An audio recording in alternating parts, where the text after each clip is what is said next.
إن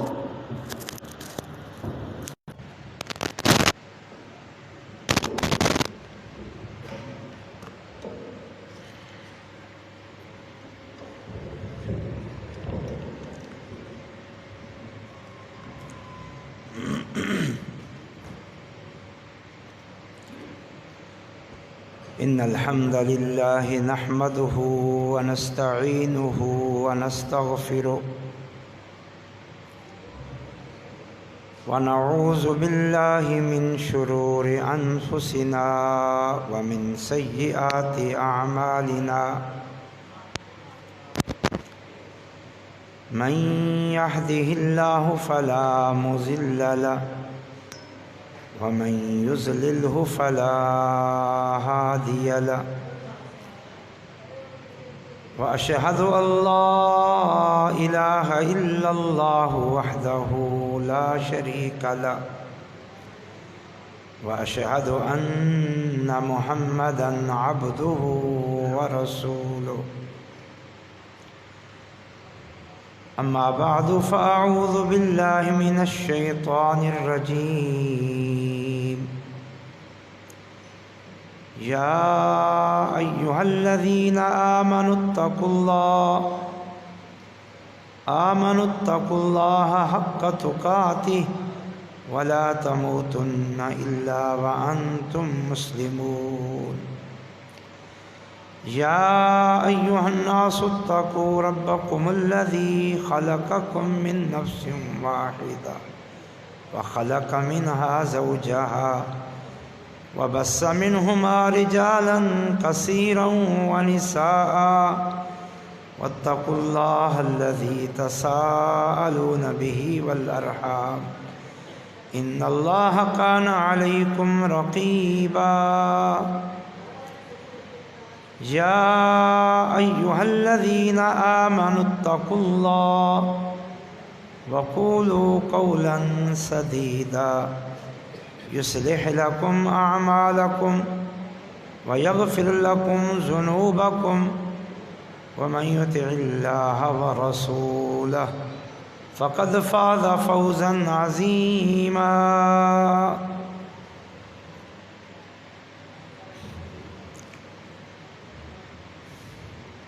آج کی یہ کانفرنس سیرت النبی صلی اللہ علیہ وسلم کے نام کے ساتھ موسوم ہے۔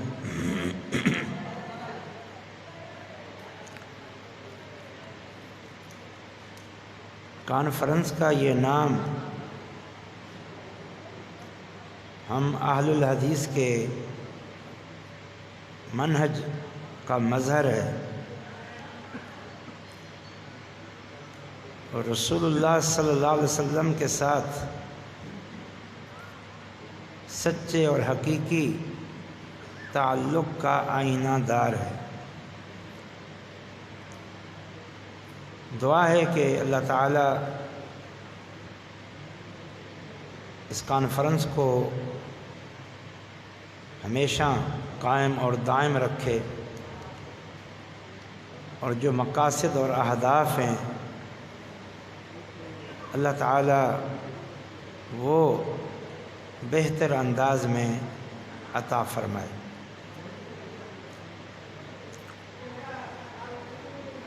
اس موضوع کی بڑی ضرورت ہے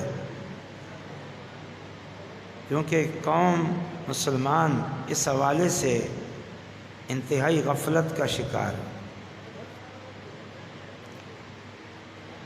رسول اللہ صلی اللہ علیہ وسلم کی رسالت پر ایمان بھی موجود ہے۔ رسول اللہ صلی اللہ علیہ وسلم سے محبت، عقیدت، احترام بھی وافر مقدار میں دلوں میں موجود ہے، اور جو کمی ہے وہ نبی صلی اللہ علیہ وسلم کی اطاعت اور اتباع کے حوالے سے کمی، جبکہ اللہ تعالیٰ نے قرآن مجید کے اندر اپنے نبی صلی اللہ علیہ وسلم کے حوالے سے امت پر سب سے بڑھ کر جس چیز کا بیان فرمایا ہے وہ آپ کی اطاعت اور اتباع ہے، آپ کی سیرت طیبہ کے ساتھ جڑ جانا ہے۔ سیرت کی اہمیت، ضرورت، سیرت کے اہم ترین پہلو اس کانفرنس کا اہم اور بنیادی موضوع ہے، اور اس پر مفصل خطاب ہم سب اپنے امیر محترم آج کی کانفرنس کے روح رواں استاذ الاساتذہ فضیلت الشیخ علامہ عبداللہ ناصر رحمانی حافظہ اللہ امیر جمعیت اہل حدیث سندھ سے سنیں گے۔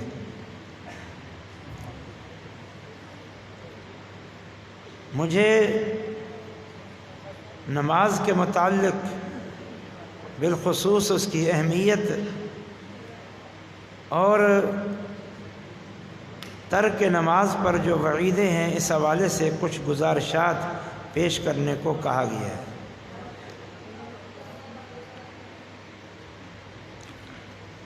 نماز کا معاملہ بھی سیرت النبی کے عنوان سے جڑا ہوا ہے۔ سیرت النبی صلی اللہ علیہ وسلم کا ایک جو اہم پہلو ہے وہ نبی صلی اللہ علیہ وسلم کی عبادت ہے، تعلق باللہ ہے۔ اس عبادت اور تعلق باللہ میں پھر سب سے مقدم، سب سے پہلے نماز ہے۔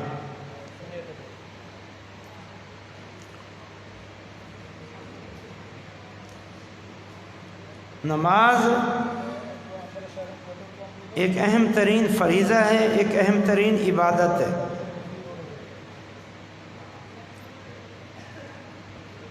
دو باتوں سے اندازہ لگائیں۔ نمبر ایک، قرآن مجید میں اعمال کے حوالے سے، عبادات کے حوالے سے سب سے زیادہ ذکر نماز کا ہے۔ کچھ عرصہ قبل میں گن رہا تھا، اگرچہ وہ گننا سرسری طور پر تھا، تقریباً 90 جگہ پر نماز کا ذکر آیا ہے قرآن مجید میں، 90 جگہ پر۔ 6 جگہ پر اللہ تعالیٰ نے اقیم الصلاۃ کے ساتھ نماز کی ادائیگی کا حکم دیا، اور 6 جگہ پر اللہ تعالیٰ نے یقیمون الصلاۃ کے ساتھ اہل ایمان کی، اہل جنت کی صفت کا ذکر کیا ہے۔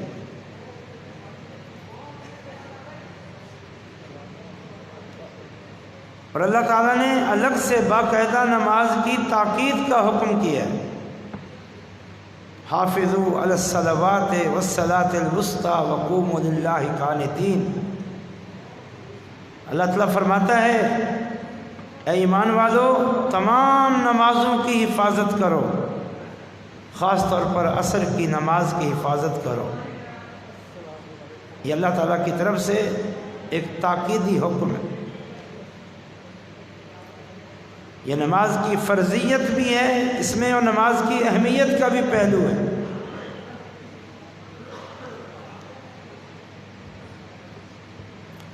نماز کی فرضیت اور نماز کی اہمیت کا ایک اور انداز دیکھیے۔ نبی صلی اللہ علیہ وسلم کا معروف فرمان ہے، بنی الاسلام علی خمس، شہادت اللہ الہ الا اللہ وإقام الصلاة وإيتاء الزکاة وصوم رمضان وحج البیت من استطاع الیہ سبیلا۔ لوگوں، یہ دین اسلام جو میں لے کر آیا ہوں، جس کو مان کر تم مسلمان ہو، جو صراط مستقیم ہے، جنت کا راستہ ہے، اس دین اسلام کی بنیاد 5 ارکان پر مشتمل ہے۔ پہلا رکن اللہ تعالیٰ کی الوہیت اور محمد صلی اللہ علیہ وسلم کی رسالت کی گواہی، یعنی توحید و رسالت کی گواہی۔ اور دوسرا رکن اقامت صلاۃ، نماز کو قائم کرنا۔ یہ نماز کی فرضیت کی بھی دلیل ہے اور نماز کی اہمیت کی بھی دلیل ہے۔ نماز کی اہمیت اس پہلو سے جانیں کہ ابھی آپ جو تلاوت سن رہے تھے پہلی، اس کے یہ الفاظ، یہ آیت کریمہ وَمَا خَلَقْتُ الْجِنَّ وَالْإِنسَ إِلَّا لِيَعْبُدُونَ، اللہ تعالیٰ نے فرمایا کہ میں نے انسانوں اور جنوں کو اپنی عبادت کے لیے پیدا کیا ہے۔ عبادت ہمارا مقصد حیات ہے، اور عبادات بہت ہیں، اور ان عبادات میں سب سے مقدم، سب سے پہلے، سب سے ضروری، سب سے اہم جو عبادت ہے وہ نماز کی عبادت ہے۔ یہ تو میرے بھائیوں ہمارا مقصد حیات ہے، یہ تو ہمارے دین کا بنیادی ترین رکن ہے، تو اس سے ہم کیسے غفلت کے متحمل ہو سکتے ہیں؟ نماز کی اہمیت قرآن مجید پڑھ کے دیکھیں، اکثر انبیاء کے تذکرے میں نماز کا ذکر آپ کو ملے گا۔ ابراہیم علیہ السلام کے تذکرے میں، اسماعیل علیہ السلام کے تذکرے میں، اور زکریا علیہ السلام کے تذکرے میں، موسیٰ علیہ السلام کے تذکرے میں، عیسیٰ علیہ السلام کے تذکرے میں، اور خود ہمارے نبی محمد صلی اللہ علیہ وسلم کے ذکر میں تو کثرت سے نماز کا بیان۔ 2 مقام پر اللہ تعالیٰ نے اپنے نبی کو مخاطب ہو کے فرمایا اقم الصلاۃ، ایک جگہ فرمایا اقم الصلاۃ لدلوک الشمس الی غسق اللیل وقرآن الفجر ان قرآن الفجر کان مشہودا۔ اے ہمارے حبیب، آپ نماز قائم کریں سورج ڈھلنے سے لے کر رات کے چھا جانے تک، اور پھر بالخصوص فجر کی نماز جس میں فرشتے کثرت سے حاضر ہوتے ہیں۔ دوسرے مقام پر فرمایا وَأَقِمِ الصَّلَاةَ إِنَّ الصَّلَاةَ تَنْهَى عَنِ الْفَحْشَاءِ وَالْمُنكَرِ، نماز قائم کیجئے، نماز بے حیائی اور برائی سے روکتی ہے۔ اللہ تعالیٰ نے قرآن میں کسی غیر نبی میں سے کسی کا قول یا اس کی نصیحتیں یا اس کی وصیتیں ذکر کی ہیں تو لقمان حکیم ہے، ایک دانا عقل مند انسان۔ اللہ تعالیٰ نے لقمان حکیم کی نصیحتوں میں جو اللہ نے قرآن کی زینت بنایا ہے ان میں سے ایک نماز کا ذکر ہے کہ لقمان حکیم نے اپنے بیٹے کو نصیحت کی، اے بیٹے نماز قائم کرو، نماز قائم کرو۔ یہ اس کی اہمیت۔ اس امت کا جو سب سے افضل ترین طبقہ ہے، سب سے نیک اور صالح ہیں، شریعت پر سب سے پہلے، سب سے کامل، سب سے مکمل عمل کرنے والا جو طبقہ ہے صحابہ کرام کا، اللہ تعالیٰ نے ان کے تذکرے میں بھی نماز کو خاص طور پر ذکر کیا ہے۔ محمد الرسول اللہ والذین معہ اشداء علی الکفار رحماء بینہم تراہم رکعا سجدا۔ لوگوں، محمد تو ہمارے رسول ہیں صلی اللہ علیہ وسلم، ان کا اتنا تعارف کافی ہے کہ یہ ہمارے رسول ہیں۔ رسول وہ تقوی، پرہیزگاری، للہیت، اخلاص کا پیکر ہوتا ہے، وہ تو امت کے لیے نمونہ ہوتا ہے۔ ان کے اوصاف کیا بتائیں؟ ہاں، جو نبی کے صحابہ ہیں، جو نبی کے شاگرد ہیں، نبی کی جماعت ہے، جو نبی کے اولین اس دین پر عمل کرنے والے لوگ ہیں، ان کی اوصاف یہ ہیں رحماء بینہم، آپس میں رحم دل ہیں، اشداء علی الکفار، کفار پر سخت ہیں، تراہم رکعا سجدا، رکوع کرنے والے اور سجدے کرنے والے ہیں۔ اللہ نے صحابہ کے رکوع اور سجودوں کا ذکر کیا۔ آپ قرآن پڑھتے ہیں، اگر آپ دیکھیں گے مفلحین کے صفات میں نماز کا ذکر، مومنین کی صفات میں نماز کا ذکر، متقین کی صفات میں نماز کا ذکر، محسنین کی صفات میں نماز کا ذکر، اہل جنت کی صفات میں نماز کا ذکر، اور عباد الرحمن کی صفات میں نماز کا ذکر ہے۔ اگر نماز ہے تو پھر ہم متقین میں سے بھی ہو سکتے ہیں، مفلحین سے بھی، محسنین میں سے بھی، عباد الرحمن میں سے بھی، مومنین میں سے بھی۔ اگر نماز نہیں ہے پھر کہیں کوئی شمار نہیں ہے، کہیں کوئی شمار نہیں۔ اس لیے نماز کا اہتمام کریں۔ میں نے عرض کیا اللہ نے سب سے بڑھ کر نماز کی عبادت اور نماز کے فریضے کا ذکر کیا ہے، تو پھر ہم کیوں غافل ہیں نماز؟ بڑی فضیلت کا یہ عمل ہے میرے بھائیوں، بہت بڑی فضیلت کا عمل ہے، بہت بڑی اہمیت کا عمل ہے۔ اس کی اہمیت جانتے ہو؟ اللہ تعالیٰ نے کس موقع پر اور کس طرح یہ نماز فرض کی، صرف اسی کو دیکھ لو۔ اللہ تعالیٰ نے اپنے پیغمبر کو معراج کرا کے اپنے پاس ایک خاص مقام پہ بلا کے عظمتوں رفعتوں سے نواز کے اپنا خاص مہمان بنا کے اپنے بندوں کے لیے اپنے رسول کے ذریعے اپنے رسول کو جو تحفہ دیا وہ یہ نماز ہے۔ ہمیں اس کی قدر نہیں۔ اللہ کو یہ نماز اتنا پسند کہ میرے بندے میرے آگے جھکیں۔ وہ نماز جس کے بارے میں رسول اللہ صلی اللہ علیہ وسلم فرماتے ہیں اقرب ما یکون العبد من ربی وهو ساجد، بندہ سب سے زیادہ قریب اللہ کے نماز کی حالت میں ہے۔ اور ایک اور حدیث ہے جس میں رسول اللہ صلی اللہ علیہ وسلم نے فرمایا نمازی جب نماز پڑھ رہا ہوتا ہے فإنه يناجي ربه، اپنے رب سے باتیں کر رہا ہوتا ہے۔ اللہ کو یہ نماز اتنا پسند تھی، نماز کا عمل، کہ اللہ تعالیٰ نے دن اور رات میں 50 نمازیں فرض کی تھی۔ یہ بندوں پر مشقت کے لیے نہیں، بندوں کو اپنی قربت کا موقع فراہم کرنے کے لیے، بندوں پر مشقت کے لیے نہیں، بندوں کو اپنے سے ہم کلامی کا شرف بخشنے کے لیے اللہ نے یہ 50 نمازیں فرض کی تھی۔ وہ تو پھر موسیٰ علیہ السلام کے کہنے پر نبی صلی اللہ علیہ وسلم بار بار اللہ سے التجائیں کرتے رہے اپنی امت کے لیے، تاکہ میری امت نمازوں کے حوالے سے کوتاہی نہ کرے، سستی نہ کرے، غفلت نہ کرے۔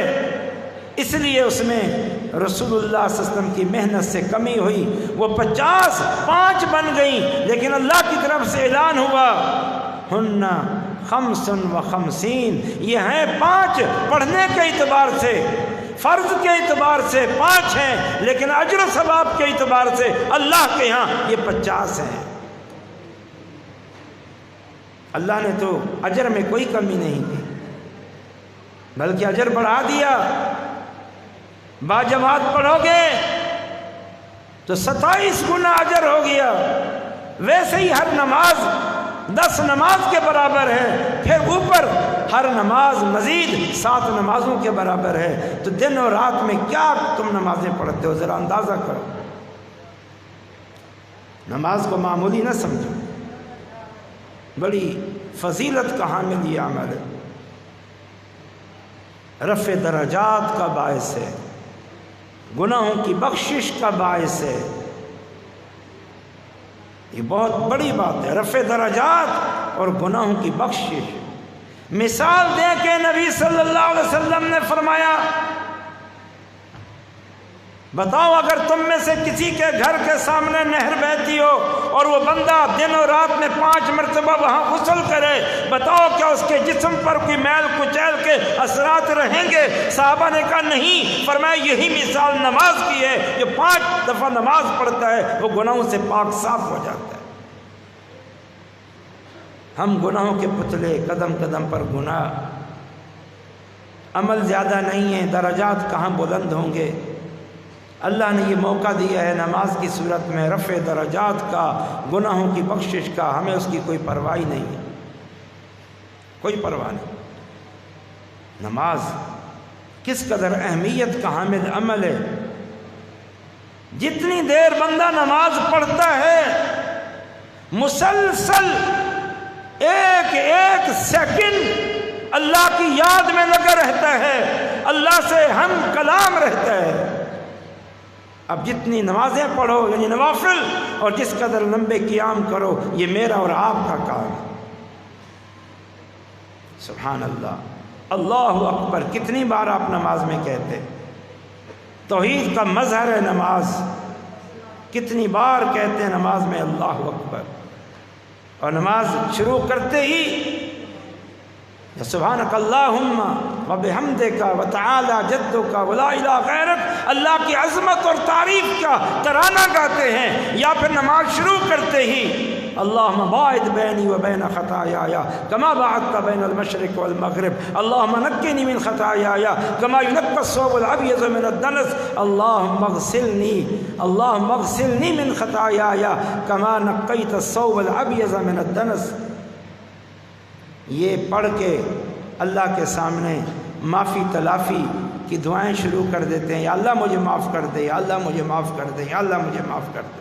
کیا بندگی کا آغاز ہے، یا اللہ کی تعریف ہے، یا اپنی تقصیر کا بیان ہے اور اپنے گناہوں کا اعتراف ہے۔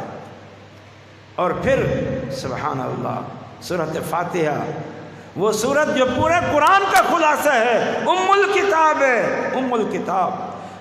کہاں قرآن کے 30 پارے اور کہاں سورۃ فاتحہ کی 7 آیتیں۔ اللہ نے 30 پاروں کو 7 آیتوں میں بند کر کے اس سورت کو ساری سورتوں سے عظیم الشان قرار دے دیا، اسے نماز کا حصہ بنا دیا، ہر رکعت کا حصہ بنا دیا، ہر نماز کا حصہ بنا دیا، مقتدی کے لیے بھی اور امام کے لیے بھی، اکیلے آدمی کے لیے بھی۔ اور ہم ماشاءاللہ فرض نمازوں نوافل کے ساتھ کتنی بار یوں سمجھو پورے قرآن کی سیر کر لیتے۔ بتاؤ، پورے قرآن کی سیر کر لیتے، پورے قرآن کی سیر۔ اور کیا عظیم الشان دعا، سبحان اللہ، اہدنا الصراط المستقیم صراط الذین انعمت علیہم، یا اللہ ہمیں سیدھی راہ دکھا، سیدھی راہ سلجھا، سیدھی راہ پہ چلا، سیدھی راہ پہ جما۔ یہ سارے معانی جب ایک مومن بندہ نمازی کہتا ہے تو یہ سارے معانی اس میں ہوتے ہیں۔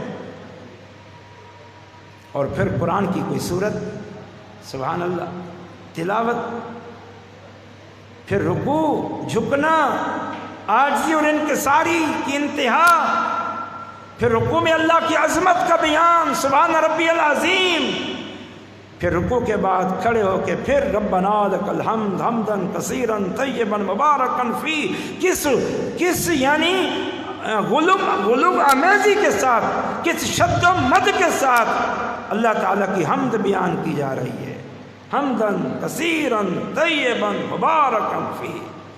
یا اللہ تیرے لیے بہت حمدیں ہوں، مبارک حمدیں ہوں، پاک حمدیں ہوں، تو ہی حمد کے لائق ہے۔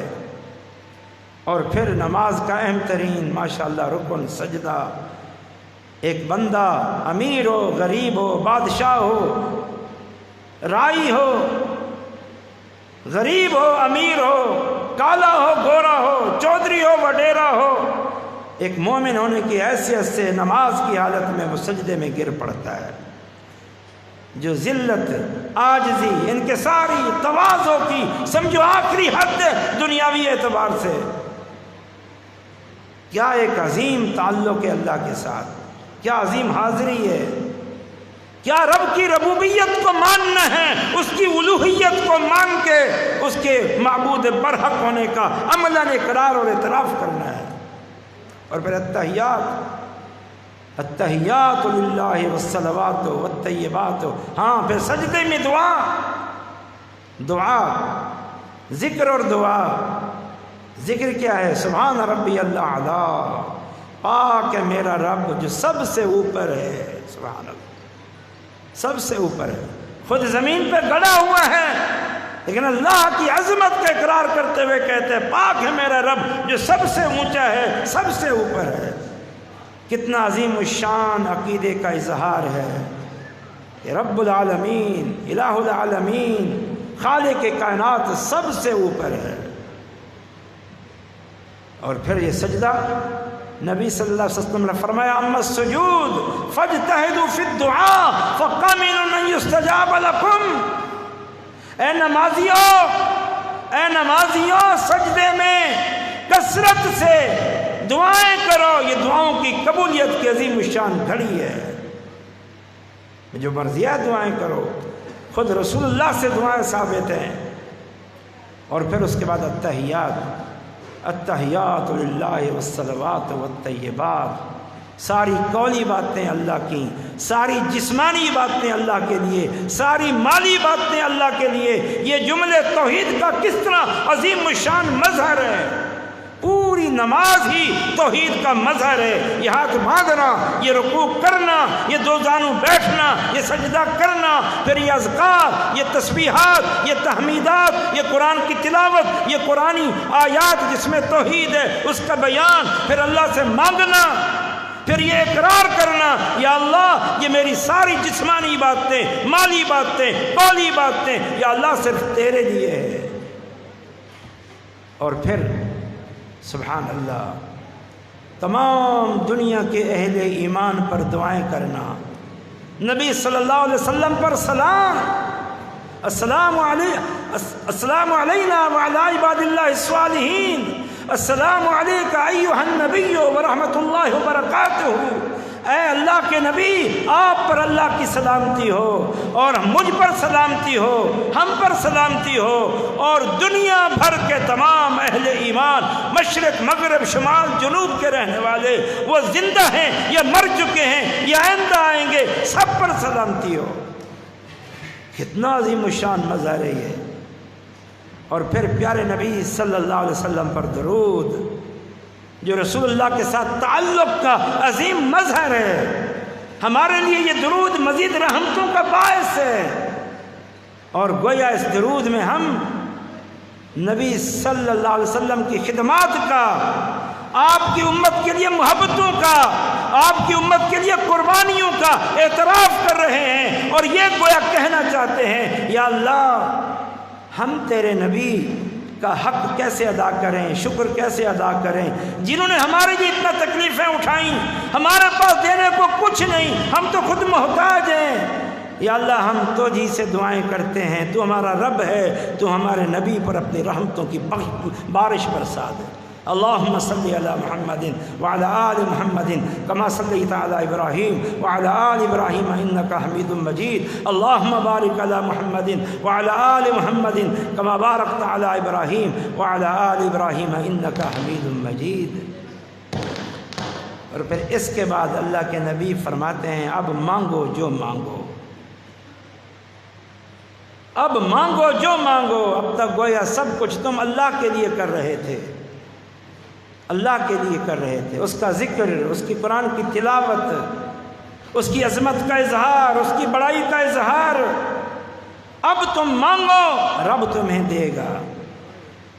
ابو بکر صدیق نے پوچھا تھا اللہ کے نبی صلی اللہ علیہ وسلم کوئی دعا بتائیں جو میں نماز میں پڑھوں۔ آپ صلی اللہ علیہ وسلم نے یہ دعا سکھائی تھی، اللہم انی ظلمت نفسی ظلما کثیرا ولا یغفر الذنوب الا انت فاغفر لی مغفرۃ من عندک وارحمنی انک انت الغفور الرحیم۔ یا اللہ میں نے اپنے نفسوں پر بہت ظلم کیا ہے، دو زانو بیٹھے ہوئے ہیں، ہاتھ گھٹنوں پہ رکھے ہوئے ہیں، سائل کی طرح، بھکاری کی طرح، اور اب تک اپنے رب کی عظمت تعریف کے گن گاتے رہے، اس کے آگے پیشانی ٹیکتے رہے، اب سائل اور بھکاری بن کے اللہ سے مانگ کیا رہے ہیں؟ مغفرت۔ کیا ایک تعلق ہے! آؤ تو صحیح نماز کی طرف، ذرا جڑ تو جاؤ۔ کتنا عظیم الشان عمل ہے یہ، تصور نہیں کر سکتے تم اس کی عظمت کا۔ ایسے تو نہیں کہا تھا نبی صلی اللہ علیہ وسلم نے حبب الی من دنیاکم المرۃ والطیب وقرۃ عینی فی الصلاۃ۔ لوگوں میں بھی انسان اور بشر ہوں، انسان اور بشر ہونے کے ناطے یہ دنیا کے ساتھ میرا بھی ایک تعلق ہے، اور اس تعلق کی بنیاد پر مجھے بھی اپنی بیویوں سے وہ ایک طبعی اور فطرتی لگاؤ ہے جو ہر شوہر کو اپنی بیوی سے ہوتا ہے۔ اور نمبر 2، مجھے خوشبو سے بہت لگاؤ ہے، کیونکہ خوشبو ایک بہت عمدہ چیز ہے، طہارت پر مبنی ہے۔ مجھے بیویوں سے، مجھے خوشبوؤں سے، دنیا کی چیزوں میں سے سب سے بڑھ کر محبت ہے۔ لیکن سنو، اچھی طرح سنو، قرۃ عینی فی الصلاۃ، میری آنکھوں کی ٹھنڈک نہ بیویوں کے ساتھ خلفت میں وقت گزارنے میں ہے، نہ عمدہ اور قیمتی خوشبوئیں لگانے میں ہے، میری آنکھوں کی ٹھنڈک تو صرف اور صرف نماز میں ہے۔ جو عمل ہمارے پیارے نبی کی آنکھوں کی ٹھنڈک کا سامان ہے، ہم اسی سے دور ہیں۔ اللہ کے نبی تو آنکھوں کی ٹھنڈک، آنکھوں کا سکون، دل کا سرور، دل کا اطمینان، راحت وہ نماز میں ڈھونڈیں، اور ہم گھومنے پھرنے میں، واہیات میں، لغویات میں، بیکار کاموں میں، فضولیات میں ڈھونڈیں۔ تو نماز بہت اہم ترین معاملہ ہے، خیال کرو اس کا، پابندی کرو اس کی، وگرنہ بڑی شدید وعیدیں ہیں، پھر ان وعیدوں کے مستحق بن جاؤ گے، بڑی شدید وعیدیں۔ ان وعیدوں کے حوالے سے صرف ایک بات ہی آپ سن لیں، وہی کافی ہے۔ صحابہ کہتے ہیں اللہ اکبر، ہم لوگ سوائے ترک نماز کے کسی عمل کے چھوڑنے کو کفر نہیں سمجھتے تھے۔ ہم سوائے ترک نماز کے کسی بھی فرض اور عمل اور نیکی کے چھوڑنے کو کفر نہیں سمجھتے تھے۔ یعنی ہماری نظروں میں نماز کا چھوڑنا گویا کفر ہے، شریعت کا انکار ہے، نبی کی نبوت کا انکار ہے، دین کا انکار ہے۔ اور اس سے بڑھ کر واضح لفظ سنیے میرے بھائیوں، نبی صلی اللہ علیہ وسلم نے فرمایا بین العبد و بین الکفر والشرک ترک الصلاۃ، صحیح مسلم کی حدیث ہے۔ ایک بندے اور کفر اور شرک کے بیچ میں جو چیز فارق ہے وہ نماز ہے، نماز۔ اب بتاؤ، یہاں ترک نماز کو کفر سے تعبیر کیا گیا، ترک نماز کو شرک سے تعبیر کیا گیا، اور ترک صلاۃ تو دور کی بات ہے، نماز میں سستی اور غفلت کو منافقین کی علامت قرار دیا گیا ہے۔ ترک صلاۃ تو دور کی بات ہے۔ وَإِذَا قَامُوا إِلَى الصَّلَاةِ قَامُوا كُسَالَىٰ، منافقین جب نماز کی طرف آتے ہیں تو سستی اور غفلت کا پیکر بنے ہوئے ہوتے ہیں، مرے مرے سے آتے ہیں، کوئی شوق نہیں، کوئی ذوق نہیں، کوئی جذبہ نہیں، صرف لوگوں کو دکھاوے کے لیے آتے ہیں۔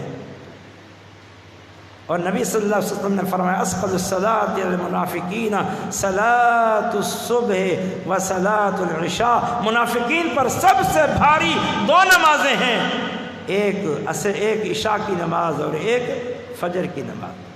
تو وہ منافقین کی علامتوں میں سے ہے نماز کو بوجھ سمجھنا، نماز کو بھاری سمجھنا۔ پھر باقی کیا بچا؟ کیا بچا باقی؟ اللہ تعالیٰ نے ایک جگہ پر انبیاء کا ذکر کیا، پھر ان کے خصوصی اوصاف نماز کا ذکر کیا، اور پھر ہر دور میں ان کی امتوں میں سے جو نالائق امتی گزرے ہیں ان کا ذکر کیا، اور کیا فرمایا کہ ہر دور میں انبیاء نمازیں پڑھنے والے تھے، وہ جب گئے اور ان کے تھوڑے عرصے بعد ان کی امت میں سے امتیں جب نالائق ہوئی، ان کی نالائقیاں کیا تھیں؟ کیا تھیں؟ ثم خلف من بعدهم خلوف فجاء من بعدهم خلف اضاعوا الصلاة واتبعوا الشهوات۔ فرمایا پھر ان انبیاء کے بعد نالائق لوگ آ گئے، نالائق۔ فخلف من بعدهم خلف اضاعوا الصلاة واتبعوا الشهوات، ان انبیاء کے بعد ان کی امتوں میں سے، ان کے ماننے والوں میں سے، ان کے دین کو ماننے والوں میں سے، محبت کرنے والوں میں سے، عقیدت رکھنے والوں میں سے نالائق لوگ آ گئے۔ ان کی نالائقی کیا تھی؟ نمازوں کو ضائع کر دیا اور خواہشات پرست ہو گئے۔ فَسَيَلْقَوْنَ غَيًّا، پھر چاہے وہ نبی کو مانتے ہیں، رسول کو مانتے ہیں، محبت کرتے ہیں، اللہ تعالیٰ فرماتا ہے کرتے رہے، ایمان رکھتے رہے، فَسَيَلْقَوْنَ غَيًّا، یہ جہنم کا ایندھن بنیں گے، إِلَّا مَنْ تَابَ وَآمَنَ وَعَمِلَ صَالِحًا فَأُولَٰئِكَ يَدْخُلُونَ الْجَنَّةَ وَلَا يُظْلَمُونَ شَيْئًا۔ جب تک توبہ کر کے، اپنے ایمان کو درست کر کے، اپنے عمل کی اصلاح کر کے، صحیح معنوں میں اپنے پیغمبر کی سنت اور طریقے پر نہیں چلتے، جنت میں نہیں جا سکتے۔ اس لیے میرے بھائیوں، نماز کے متعلق بڑی شدید وعید ہے۔ امام احمد رحمہ اللہ فرماتے ہیں جان بوجھ کے ایک نماز چھوڑ دینے والا دائرہ اسلام سے خارج ہو جاتا ہے، مرتد ہو جاتا ہے۔ امام ابو حنیفہ، امام شافعی، امام مالک فرماتے ہیں کہ دائرہ اسلام سے خارج تو نہیں، لیکن انتہائی درجے کے فسق اور فجور میں چلا جاتا ہے، پھر سزا میں اختلاف ہے۔ امام شافعی اور امام مالک کہتے ہیں اسے ترک صلاۃ کی سزا کے طور پر قتل کر دیا جائے، اس کی گردن اڑا دی جائے۔ یہ نالائق کیسا مسلمان ہے، یہ دنیا زمین پہ رہنے کے قابل نہیں ہے۔ وہ کہتے ہیں اس کو قتل کر دیا جائے۔ امام ابو حنیفہ فرماتے ہیں قتل تو نہیں، اسے جیل میں ڈال دیا جائے، جب تک نماز پڑھنے کا عزم نہ کرے، وعدہ نہ کرے، حاکم وقت اسے جیل سے نہ نکالے، اسے آزادانہ گھومنے پھرنے کی کوئی اجازت نہیں ہے۔ مسلمانوں تمہیں کیا ہو گیا ہے؟ رسول اللہ صلی اللہ علیہ وسلم جیسی رحیم شخصیت، رحیم اور عظیم انسان فرماتے ہیں جب انہوں نے دیکھا خاص طور پر منافقین کی طرف سے نمازوں کی سستی کو دیکھا، باجماعت نماز سے پیچھے رہ جانے کو دیکھا، تو بڑے غصے کا اظہار کیا۔ ایک دن فرمایا میرا دل چاہتا ہے میں مسجد میں نماز کو کھڑا کراؤں اور اپنے کچھ نوجوان ساتھیوں کو لوں، لکڑی کی گٹھلیاں ساتھ لوں اور جا کر ان سب کے گھروں کو جلا دوں، راکھ کا ڈھیر بنا دوں جو مسجد میں نماز پڑھنے کے لیے نہیں آتے۔ یہ تمہارے اور میرے نبی صلی اللہ علیہ وسلم کا غصہ ہے، ان کے لیے نہیں جو نمازیں نہیں پڑھتے، ان کے لیے جو نماز باجماعت نہیں پڑھتے۔ مسجد قریب ہے، آپ نماز نہ پڑھیں، افسوس نہیں ہے۔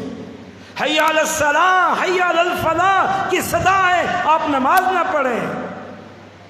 کیسے واقعات ملتے ہیں سلف صالحین کے، کیسے واقعات ملتے ہیں۔ ابن خیثم کا قصہ ہے، فالج زدہ تھے، فالج زدہ تھے، بار بار اصرار کرتے مجھے مسجد میں لے جاؤ، مجھے نماز کے لیے لے جاؤ۔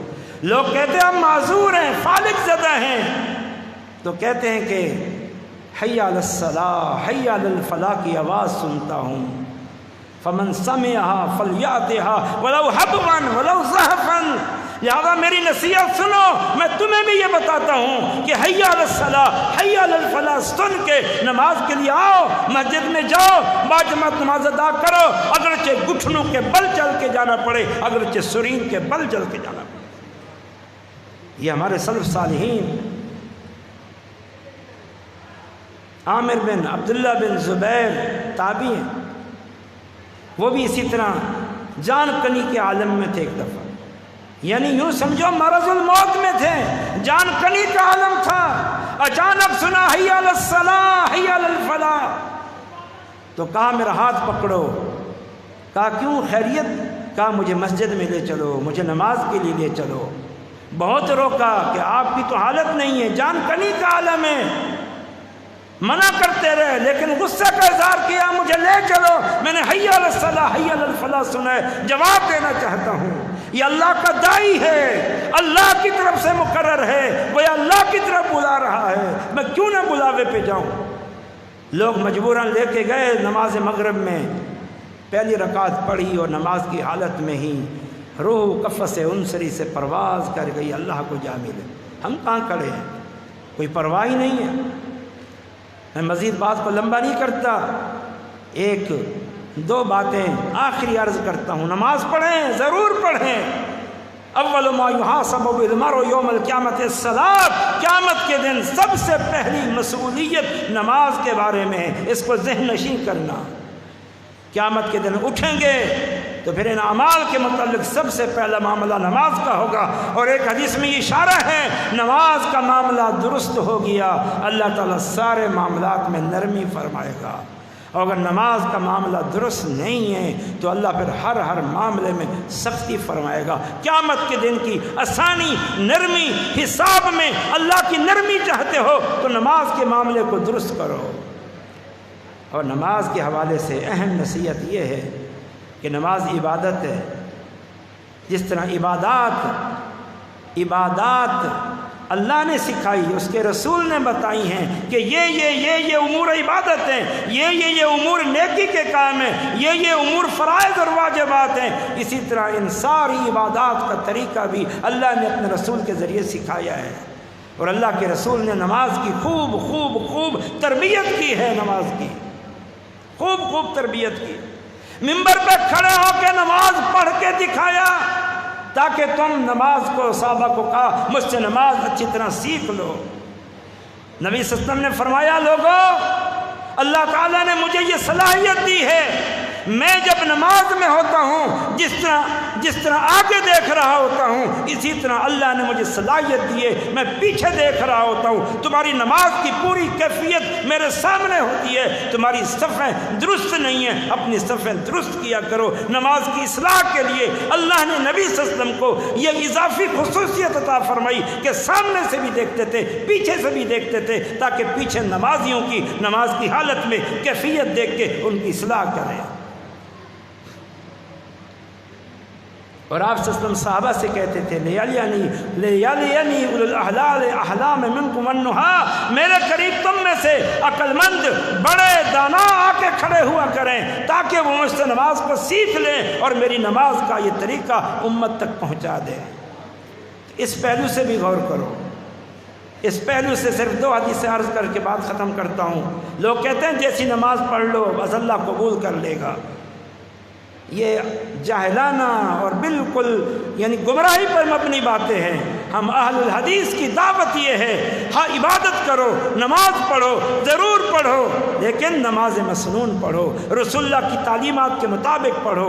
چنانچہ آپ صلی اللہ علیہ وسلم نے کچھ صحابہ کو جو آپ کے پاس آئے، ایمان لائے، علم حاصل کیا، تربیت حاصل کی، جب جانے لگے آپ نے ان کو جو سب سے اہم ترین نصیحت کی وہ یہ تھی، صلو کما رأیتمونی اصلی، مجھ سے نماز سیکھ کے جا رہے ہو، دیکھ کے جا رہے ہو، میں نے بھی تمہیں نماز سکھائی ہے، اب میں تمہیں یہ نصیحت کرتا ہوں، جو نماز مجھ سے سیکھ کے جا رہے ہو جا کر یہی نماز پڑھنا اور پڑھانا۔ اور یہ نصیحت نبی صلی اللہ علیہ وسلم نے 9ویں ہجری میں مسلمان ہونے والے صحابی رسول مالک بن حویرث کو کی تھی، صلو کما رأیتمونی اصلی، اس طرح نماز پڑھنا جس طرح مجھے نماز پڑھتے ہوئے دیکھا ہے۔ اور دوسری اور آخری حدیث صحیح بخاری کی، یہ بھی صحیح بخاری کی تھی۔ آپ کے سامنے ایک دیہاتی نے آ کے نماز پڑھی، اس نماز میں اطمینان کی، سکون کی کمی تھی، اطمینان سکون کی کمی تھی، یعنی رکوع پورا نہیں تھا، رکوع تھا پورا نہیں، سجدہ تھا پورا نہیں، رکوع کے بعد کھڑا ہونا تھا پورا نہیں، 2 سجدوں کے بیچ میں بیٹھنا تھا پورا نہیں، اطمینان اور سکون والا نہیں۔ آپ نے فرمایا ارجع فصلی فإنک لم تصلی، جاؤ جا کے نماز پڑھو، تمہاری نماز نہیں ہوئی۔ 3 بار نماز پڑھی، تینوں بار کہا جاؤ جا کے نماز پڑھو، تمہاری نماز نہیں۔ پھر آخر اس نے کہا اللہ کے نبی صلی اللہ علیہ وسلم علمنی سنت الصلاۃ، مجھے نماز کا طریقہ سکھائیے۔ تو نبی صلی اللہ علیہ وسلم نے انہیں نماز کا طریقہ سکھایا اور اس میں جو اس کی غلطی تھی اس کی خاص طور پر نشاندہی کی۔ اس لیے میرے بھائیوں، سیرت النبی کا یہ ایک اہم پہلو ہے۔ اللہ کے رسول صلی اللہ علیہ وسلم 5 وقتہ نماز کے باقاعدہ امام تھے، امام۔ اس سے اندازہ لگائیں آپ کی نماز کی پابندی کی۔ سنن رواتب، سنن مؤکدہ انہی کو کہتے ہیں جن پر اللہ کے رسول نے دوام کیا اور اللہ کے رسول صلی اللہ علیہ وسلم نے جن کی فضیلت بیان کی۔ آپ نے صلاۃ الضحیٰ بھی پڑھی ہے، یہ بھی آپ صلی اللہ علیہ وسلم سے پڑھنا ثابت ہے۔ اور آپ صلی اللہ علیہ وسلم تو پابندی کے ساتھ تہجد پڑھا کرتے تھے، اور تہجد بھی اتنا لمبے گویا نماز سے، رات کی اس عبادت سے، اس نفل سے، کیونکہ اب لمبا کرنا آپ کے اختیار میں تھا۔ نماز باجماعت میں آپ عورتوں کا، بچوں کا، بوڑھوں کا، بیماروں کا خیال کرتے، لیکن رات کو اس میں سے کوئی مجبوری نہیں ہوتی تھی۔ آپ الحمدللہ 13 رکعت، کبھی 11 رکعت پڑھتے، اتنا لمبے قیام کرتے کہ آپ کے قدم مبارک سوج جاتے۔ تو پھر میرے بھائیوں، پیارے نبی صلی اللہ علیہ وسلم کی سیرت کا ایک پہلو اللہ کی عبادت، اللہ کی بندگی، جس عبادت اور بندگی میں سے اہم ترین نماز ہے۔ تو ہم سوچیں ان چند نصوص کی روشنی میں ہم کہاں کھڑے ہیں۔ اللہ پاک مجھے اور آپ کو اپنی اصلاح کی توفیق عطا فرمائے۔ اقول قولی ھذا وآخر دعوانا الحمد للہ رب العالمین۔